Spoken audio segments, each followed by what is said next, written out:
Hello there. It's been a while since I made a video, so I thought I would do just kind of a fairly quick update of some stuff I've just picked up recently. The big one I bought is a game called Runebound, 2nd edition. It's a fairly old game, and it was made back in the 90s, and there's actually a 3rd edition now that's completely different from this game.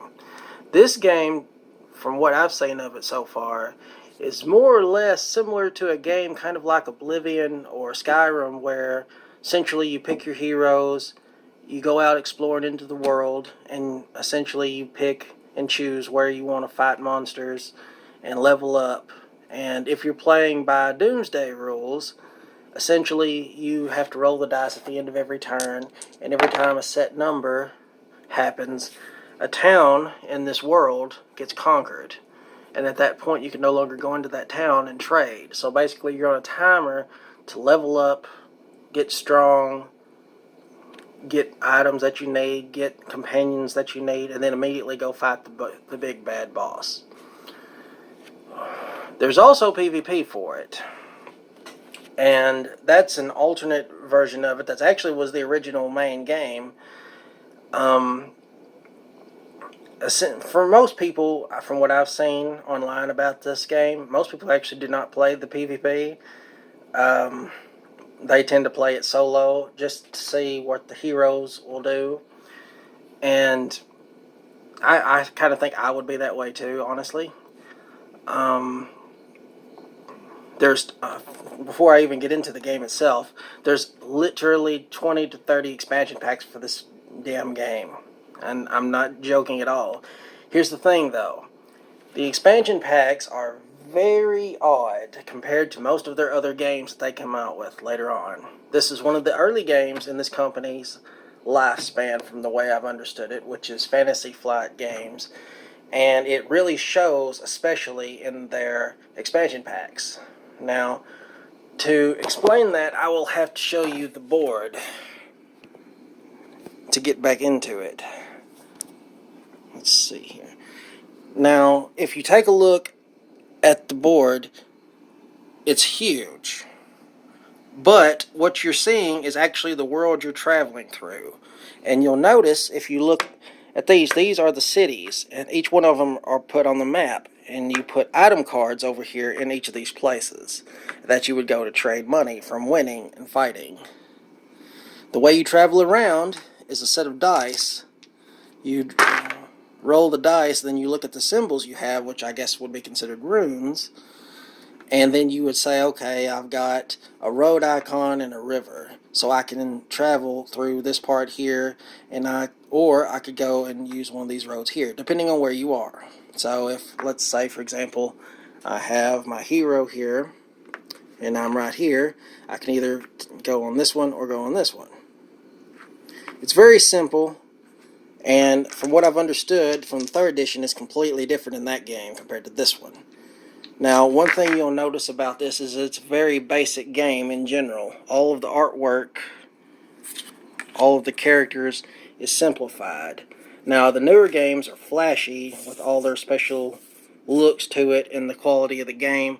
If you look real closely, you'll see these dice actually are stickers over the tops of the dice. So you have to be real careful with these things because you don't want to mess it up. But another interesting thing about it is if you look over here, each of the cards have their own place up underneath of it. You can see that there's actually a purple slot showing you these are where these particular monsters go. And on the board, you can see the different colors. These represent where the challenges will be for the heroes. Down here, this is actually the hero section. You pick a card. For example, we have Varicus the Dead. Well, that would be the guy. Yeah, no, over here. This would be him. You've got little miniatures for all the heroes, but you don't have anything for the enemies. Instead, you have to just draw these cards and rely on the images they have. For example, this troll. And then you compare their stats to your stats. If you think you can take them, which in this case I think he'd whoop your ass, So you try to escape by rolling the dice and having a bigger number than whatever he has down here. So here's the problem with the expansions. Some of the expansions are good. Some of the expansions are like for a normal game, it adds characters, adds classes, stuff like that. So it would just be more cards to the heroes, which is what everyone would want, right? If you like the game. With the expansions, however, most of them, they are entire boards, which means it's an entire new continent every time for these expansions, which means if you're playing the expansion, you're not playing the main game at all whatsoever. It's like an entirely different map. And some of them, for example, the rarest one, which is, if I recall right, it's Midnight Riders. I'd have to find the page. But it's called the Midnight, and it's essentially exactly like an Oblivion type game where this giant, big, bad, let's say Lich boss, just to simplify it, this big Lich boss has taken over this entire kingdom. The whole thing is mostly ruined, and you've got to basically hunt him down before he hunts you down. And in that particular game, the rules for it are that one player plays the bad guy, and he's constantly chasing you with his generals. And everyone else is the heroes. So they really heavily relied on their PvP, but it seems like most people who actually played it did PvE, and just liked seeing what the different characters would do, as if each character was having their own story by wherever they went. And so that's one thing about it that is kind of like, you don't really need expansions unless you're just wanting an entirely different story. There's multiple kinds. For example, there's a whole jungle scenario. There's one that's set in a desert where you constantly get fatigue while you're inside that desert every turn. So you have to constantly stop in a town to keep yourself from getting exhausted and collapsing. The Midnight one, which is basically a destroyed kingdom, more or less, or on the verge of being destroyed, I guess you could say. There's also item card decks, which are kind of good, but kind of not. As I said, this was one of their early games, and it's really good for an early game, but it also, when it comes to their item cards, you'll have like, let's say 12 to 20 cards in it, and then there will be like 2 or 3 of the cards that are super, super broken, overpowered compared to everything else. Like like the monster decks are usually fine, or the ones that add traps to it, those are usually great. They add a lot more depth to the game and more variety. But then you'll have ones that will add things that make your characters get like plus 10 in a stat, which is massively broken for this kind of game, especially when all the dice only go up to like 1 to 10. So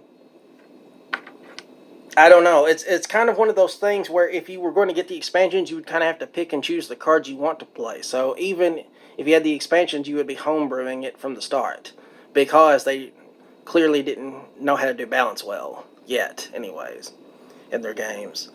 And also, some of the card packs are specifically meant for specific expansions. They can be used, you can homebrew them in, but it kind of, if you're wanting to keep the same tone, the same kind of monsters in an area, fitting the same setting for everything, that it kind of will not stick out whenever you get one of those cards. For example, you'll be getting like sand demons in your normal world, which is like a forest, or you'll be getting, for let's say, some kind of jungle shaman while you're fighting the evil lord in a fucking ruined kingdom, nowhere near any kind of forest. So it's kind of like, they're not really needed, but they're not that expensive either, except for the one that was made for PvP, which I guess because most people didn't like PvP, that would make sense. It'd be the rarest. So that was one of the things I picked up. I actually like it pretty well for what it is. I got it for $1, so I was like, you can't beat that. As a matter of fact, I think it cost more in shipping than it did to actually buy the game. But hey, you get what you get. So that was the main thing I got recently. But I also picked up a couple little miniature expansions for Massive Darkness. Just a moment. I'll get them over here.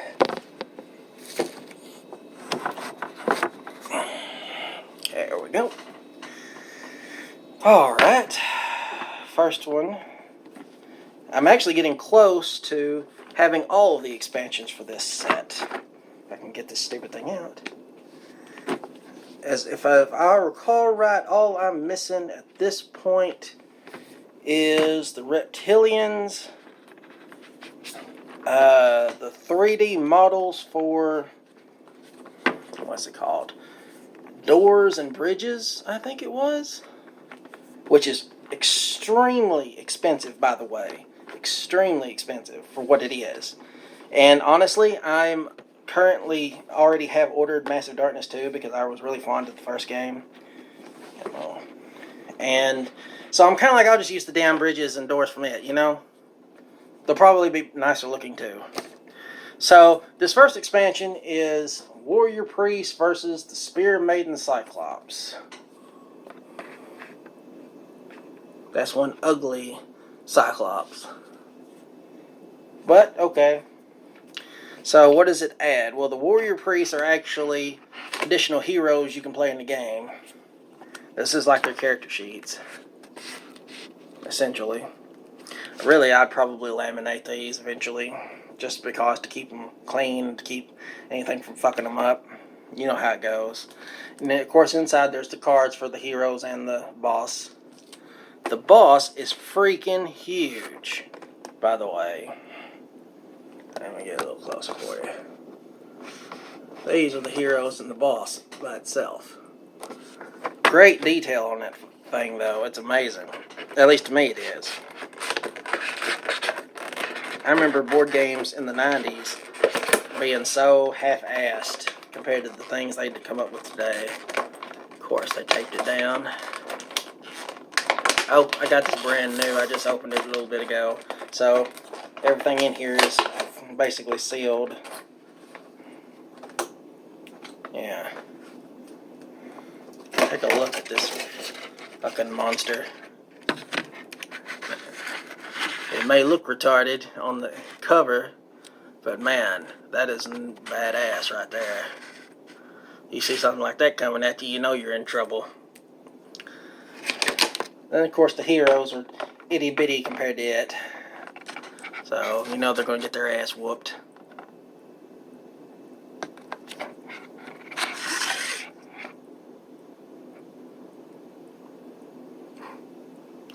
That's just my opinion.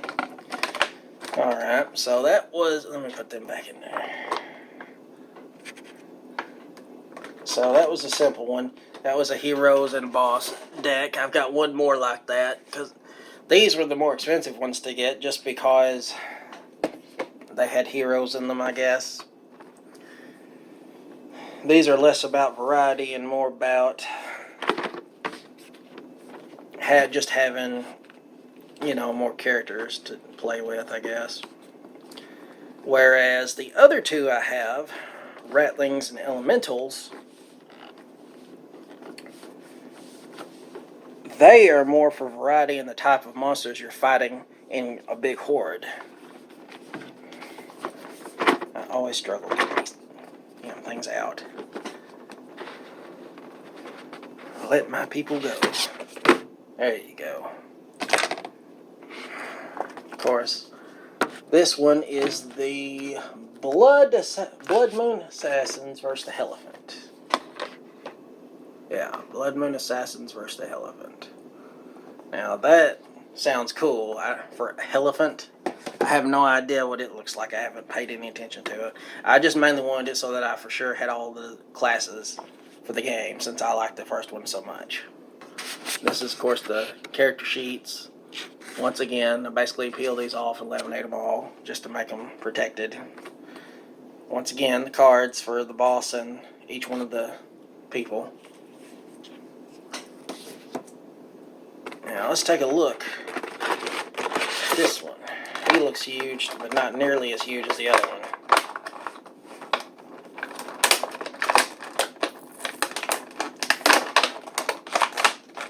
And of course, this one, they did both damn sides.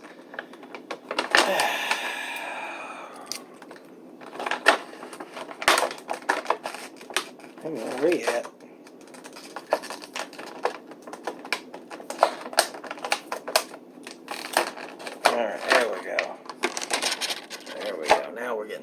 take a look at this big bastard.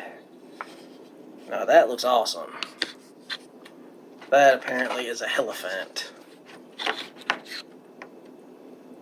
That is one wicked looking dude. Has a dagger on the end of the trunk. Don't know what its stats are, but I bet it's hard as shit from the way it looks. Because it is huge compared to a lot of them. Pretty badass. Let's take a look at the assassins real quick. Oh yeah, you're typical. Sword in one hand, dagger in another.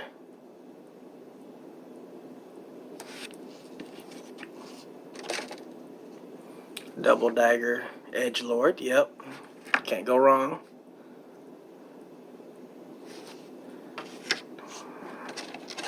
Then of course, the patented double sword.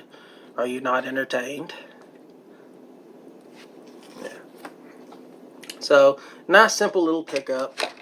But I wanted it mainly just to have all the heroes, as I said. So, that's one thing that always bothers me in a game, whenever I'm missing something huge. Now the real hard part's going to be getting that head back in there. No, wait, that's the other one. Yeah. Alright, put their package back over them.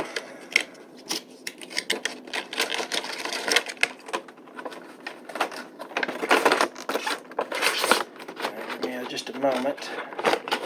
Get these suckers back in there.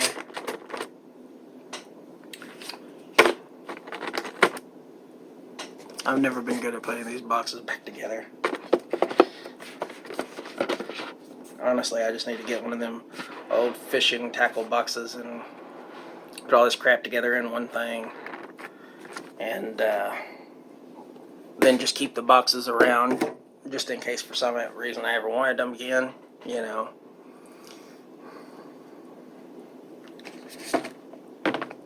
But that would require patience and a lot more money wasted just on sorting. And I'm not sure I have the first one, much less the second one.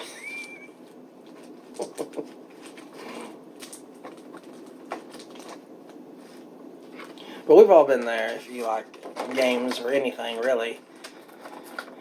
It's like, oh, you love having fun doing the thing. It's all the tidying up and the getting the crap together beforehand that get you.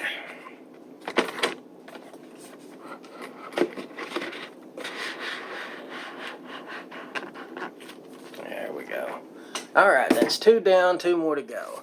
These, unlike the other ones, don't have heroes in them.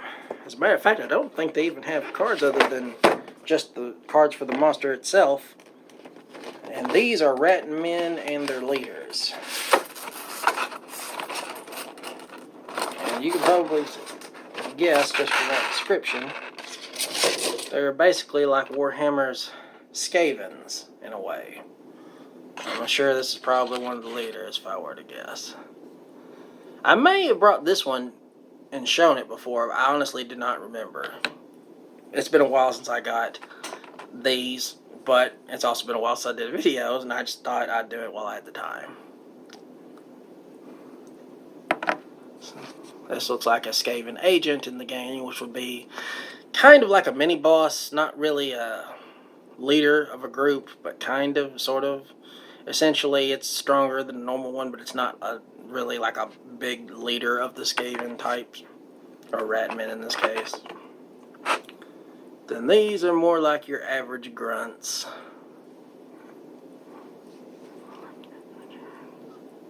Honestly, it looks more like a rhinoceros to me, but whatever. Of course, these are the crossbowmen.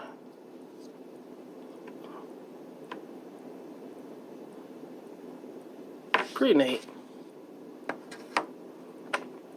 And there's a couple other little mini differences. For example, this one's carrying a big ass stick, so it's probably like a witch doctor or something. Or a shaman. My thing is big too. Now the real question, can I find where all these go again? Probably not exact, I'll be honest. But if it's close enough, it's close enough. Yeah, let's go. Come on, let's right back in there. Where does this one go?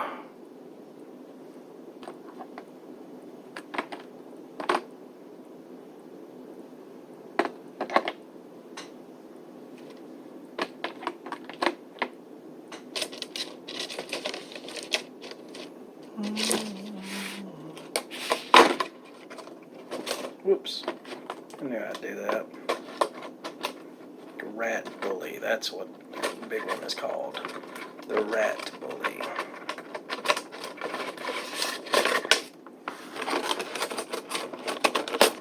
I never understood how they come up with this packaging system. But it works. Alright, so this is just basically your general grunt level monsters. Normally you start with like goblins, and orcs is another one. This one just adds a third kind of variety for the typical little, petty crap you're going to run into in a dungeon, just to give it a little bit of variety and that kind of thing. Whereas the bosses, there's shit tons of bosses in this game. And honestly, you don't really need the expansions for them. But for me, I was just like, well, I've already got the majority of them. So I kind of felt like, well, I want to get them all just to have them all. And apparently, in Massive Darkness 2, everything is going to be compatible with the sequel in some way, shape, or form. How that's going to work, I have no idea. Because from what I've seen of Massive Darkness 2, they completely redid the whole skill system. They completely redid the stats. Hell, they even redid the way monsters have items. In the old original game, oh, it's on all sides. Of course it is.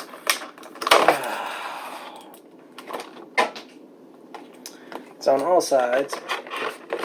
And just a minute. Dropped card pack. This right here, by the way, is elementals. These are actually a set of bosses. One for each element. Fire, earth, water, wind, if I were to guess. Yeah, this looks like a wind, alright.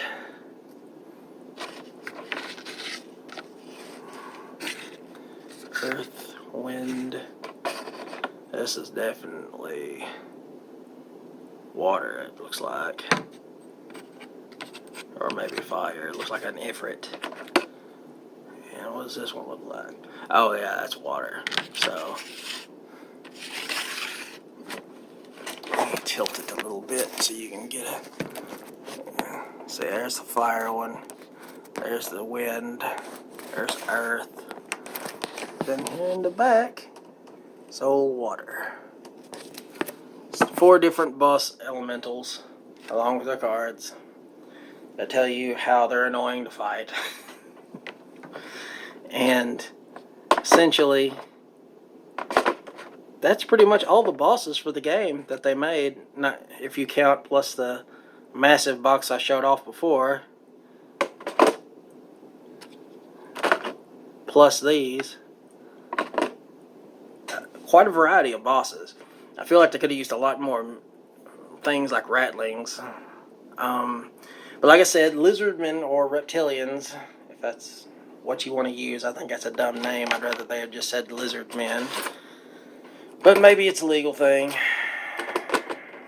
You never know anymore.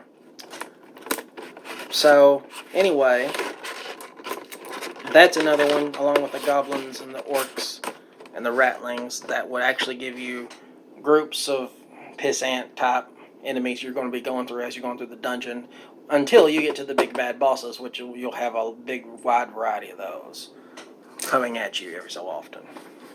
So that pretty much sums up everything that I've gotten as far as a pickup as of lately.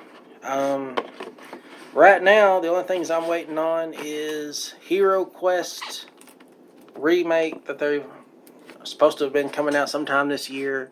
Master Darkness 2, which is coming out sometime this year. And other than that, I need to pick up the things I'm missing for Massive Darkness 1 And let's see, what else? Oh, I still need to get the last expansion for Mice and Mystics. But if I get those, I'll do an update. Well, thanks for watching.